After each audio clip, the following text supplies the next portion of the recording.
Fire away. Just start the women's basketball team heading to the Final Four. What's your relationship with Scott? And what do you make of what they've done in such a short amount of time? Well, I'll tell you what, there's special what they've done, especially what both basketball teams did. First of all, I would say our kids can learn.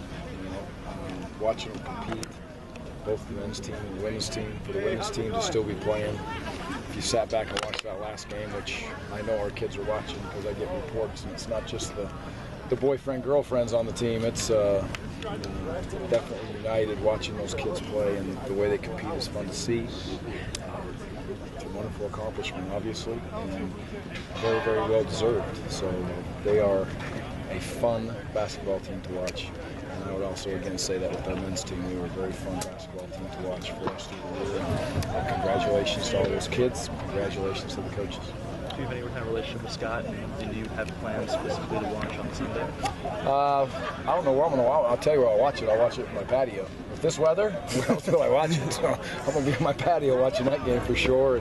And, Scott's been awesome. I've been here for just a short year, obviously, but our relationship is comes and goes within passing for the most part. But he's done a tremendous job, and he's a first-class guy, and he's built the program the right way, in my opinion. How's it feel to get back on the field, kind of put last year, in the rearview mirror, and just kind of get out and just start playing football again? It's good, and that's a great way you put it. Last year is in the rearview mirror, but it needs to stay in the rearview mirror. It needs to stay in sight. And we need to be driven by that every single day. We need to understand that we have no room to talk about anything. All we're doing is working every day to chase everybody in this league, because as of last year when it ended up, the 2015 season ended up, we were chasing every single team in this league. That's where we sit today, and that will be our attitude. And we don't shy away from that fight that we're in, but we also have to respect that fight that we're in this league. It's a very powerful league. It's been great to be back out here. We've got unbelievable weather. I think the kids came out here with good purpose. They're getting tested mentally and physically. Very long practices. We're squeezing every minute that the NCAA will allow us to squeeze out of these kids, which is different for me as a coach to have kids out on the field for that long. But we've discussed it since January 4th. We are going to take every minute that we possibly can, because we need every single minute. Kids haven't batted an eye. They've battled very hard through some, pretty aggressive time frame as far as what we're asking to do. Is it surprising or maybe concerning to see so many players leave the program this in the off season? No, not at all. I wouldn't say there was a bunch of surprises. The key thing there is you have to want to be where you're at, and if you don't want to be where you're at, then that's fine.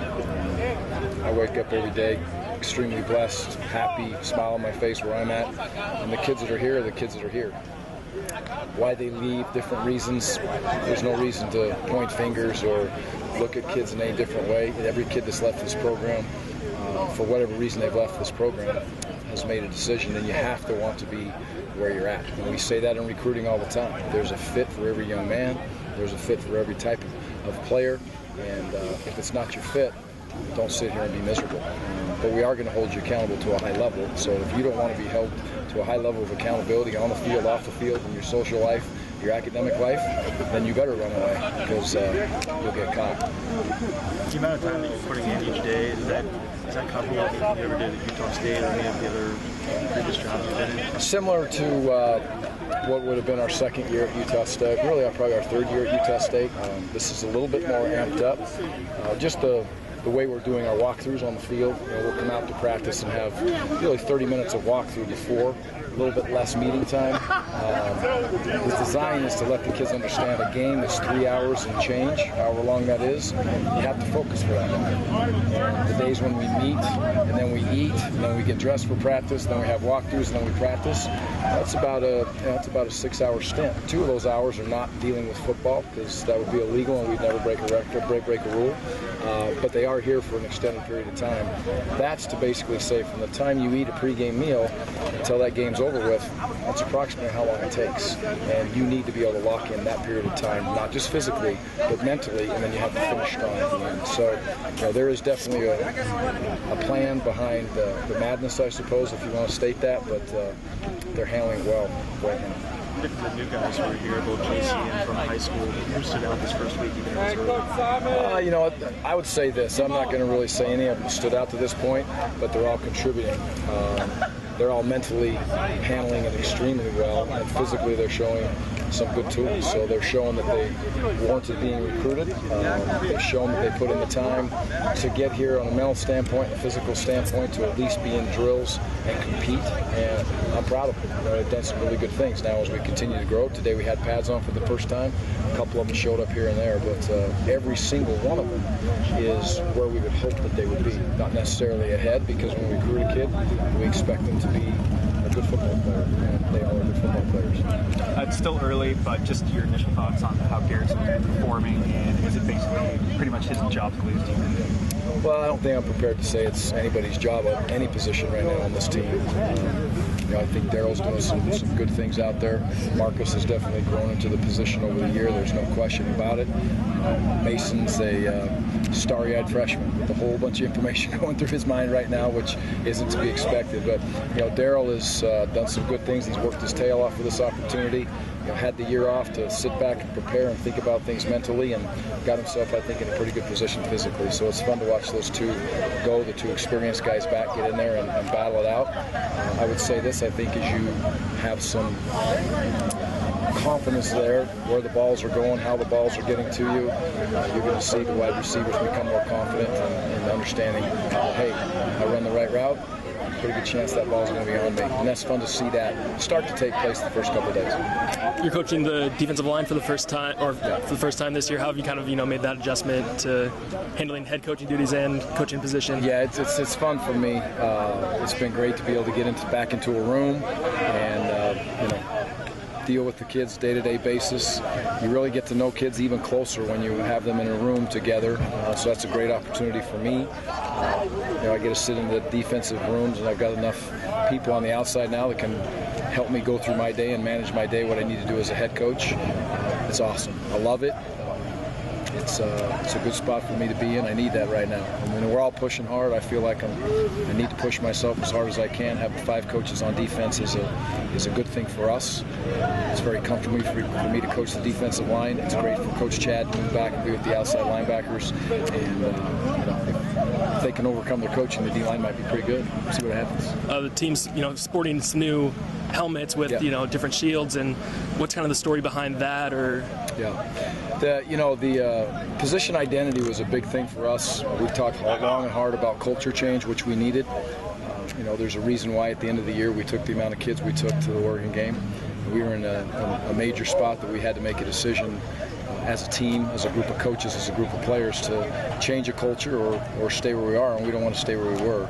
Is that the answer? Is that going to solve all the problems? No. Players make plays, players win games, but I felt position identity was something that we could really jump in and take some pride in. I did some research on it, looked at it, had some wonderful, wonderful football games over the years against the Air Force Academy, and I'll never forget when those kids came out pregame. I don't know what it all means, and I know that they take great pride in the flags or the patch or whatever they wore when they walked out on that field for their group that they represented, and those kids were in the stands. Some of them were on the same team. They had whatever that is, a squadron or whatever that is in the military, I don't know again, but that was something that always caught my eye, and I thought this year we're going to do our best to bring position identity into it. So the patches that you see on the side of the helmet, each position group came up with a patch. They came up with their own identity. I think that the corners is the best one, not the safeties, excuse me, but they're nice. But it's on one side of their helmet, they have their position identity sticker. On the other side of the helmet, it says Beavers. And then you'll also see on the back there's awards for what they've done in Beyond Football, which is out in the community. You'll see weight room stickers on the back of their helmets, and then as we grow through spring, they'll get their Beaver stickers for their accomplishments on the football field. So that stuff is important. I think it's for this team to grow and develop, and as young as we are, to continue to have some pride with each other.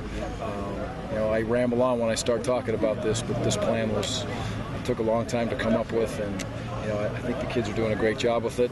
Again, is that guarantee football games or wins or whatever, but it's just one small part that we're trying to get better every day.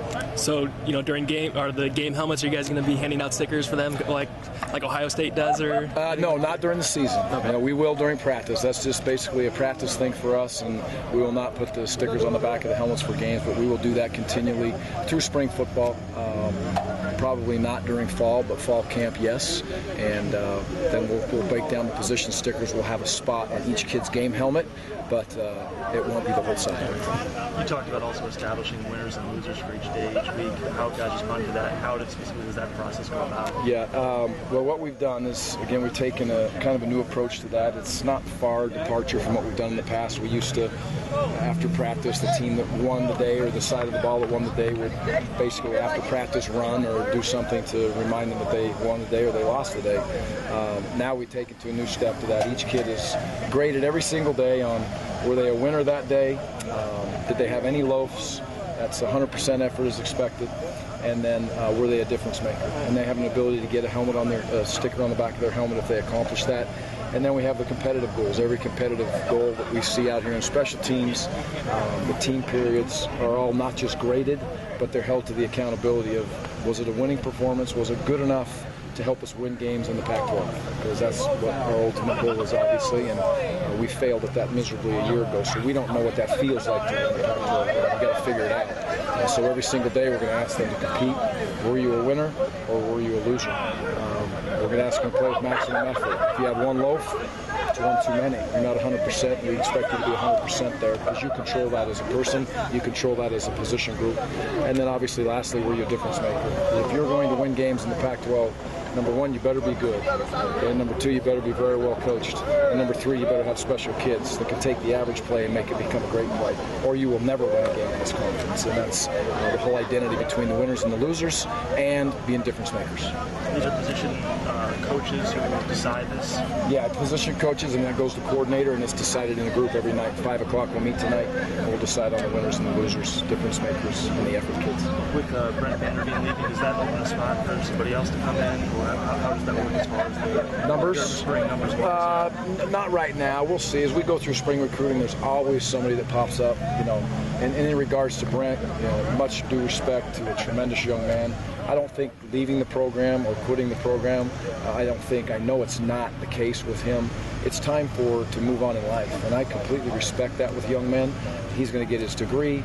I see him walking his dog in my neighborhood every once in a while, and you got to take care of that puppy. But he knows that we have a bunch of love for him and respect for him. It was a very hard decision, but there is times when kids move on. And they should move on if that's what they want to do. So I'm proud of him to make the decision the way he made it. But as far as the spot opens up in recruiting, we'll always recruit. If there's an ability to bring somebody in here that's going to help us at any position, we'll go after it. Could we use a tight end right now in our numbers? Yes, we're down one. Anything else? Okay, thank you guys. Appreciate it.